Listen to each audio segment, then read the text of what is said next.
Bueno, para entender a la nueva escuela mexicana, vamos a platicarles un poquito de su origen. La nueva escuela mexicana se podría ver como una segunda parte de la educación. Si hay una segunda parte de la educación, quiere decir que hay una vieja escuela mexicana. Esa vieja escuela mexicana inicia en la década de 1920. Si nosotros nos vamos al imaginario histórico, ¿qué estaba pasando en 1920 en México y en el mundo? Estábamos saliendo de la Revolución Mexicana en México y en el mundo estaba aconteciendo la Primera Guerra Mundial. En 1920 se crea la Secretaría de Educación Pública y la Secretaría de Educación Pública crea lo que hoy se le llama la escuela tradicional o la vieja escuela mexicana, si la vemos de esa forma, de esas dos caras de la moneda. La vieja escuela mexicana se tiene que juzgar en su tiempo y en su momento, no la podemos juzgar actualmente. La escuela tradicional fue necesaria y funcional para los pobladores de México de 1920, en donde se necesitaba alfabetizar a la educación. Si nosotros nos vamos al imaginario histórico, en 1920 necesitábamos alfabetizar a la población mexicana. Y si nosotros vemos una imagen de 1920, estaremos viendo escuelas en filas, todos callados. ¿Quiénes eran los que tenían acceso a esa escuela? A la vieja escuela mexicana, los hombres, los ricos y los güeros, ¿sí o no? Es la verdad. Pasa el tiempo y ahorita que estamos ustedes en la clase de metodologías, ¿qué metodología se comenzó a aplicar en 1920? La conductista y cognitivista. Estímulo-respuesta y mayor prioridad a la mente, ¿sí o no? 1920, entonces, la población de México y del mundo necesitaba esa educación, la educación tradicional. 1950, ¿qué pasa? Es otra gran transformación en la educación mexicana.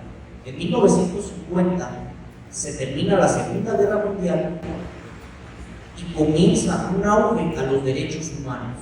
¿Cuándo comenzaron a votar en México las mujeres? 1952. En el 45 se termina la Segunda Guerra Mundial, comienza una etapa de emancipación de los derechos humanos y la educación sufre otra transformación. Hablaba la doctora de una educación con corte humanista. ¿Por qué con corte humanista? Imaginen ustedes a la sociedad de 1950, ¿qué traumas traían? ¿Cuáles eran los alumnos que los maestros tenían que atender? Alumnos que venían de la posguerra, alumnos que venían de ataques bélicos, de pobreza, de escasez. Sí estaban alfabetizados, pero no necesitaban una educación con la metodología cognitivista y conductista.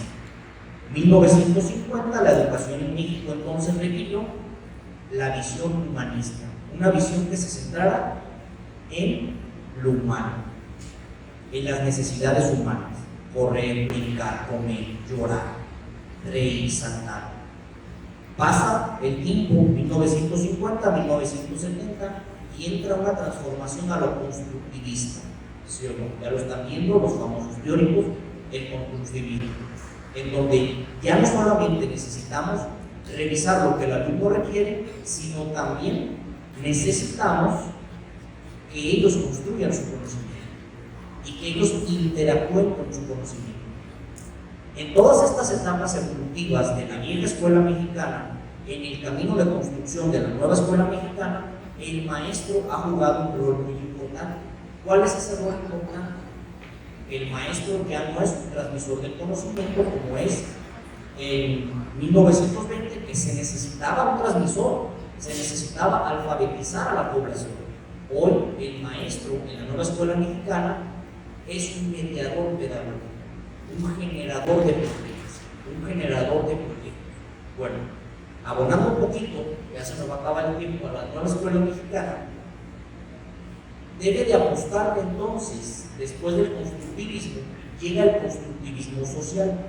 Ya no nada más necesita el alumno interactuar con el conocimiento, sino también compartírselo al otro. ¿Qué opinas? ¿Qué opinas? Construimos juntos.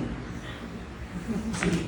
Ahora, esta formación que se requiere en la escuela, de la nueva escuela mexicana, se divide en 5 puntos. Número 1, formación integral, es decir, que recupere todas las áreas del conocimiento humano. Han leído a Howard Gardner, psicólogo estadounidense, que dice que las inteligencias no nada más son la lectoescritura y el razonamiento matemático, sino que también el alumno debe de desarrollar las 8 inteligencias múltiples, que serían la baile, la danza, el teatro, la música. Y en este sentido, la nueva escuela mexicana recupera lo mejor de la tradición mexicana, pero abonándole a una formación integral. El aprendizaje significativo hace referencia a que lo que aprendan nuestros niños en la escuela les puede ayudar a resolver cosas en la sociedad. Si no resuelve las cosas en la sociedad, pues no será determinado como aprendizaje significativo y será determinado como un aprendizaje de corte tradicional.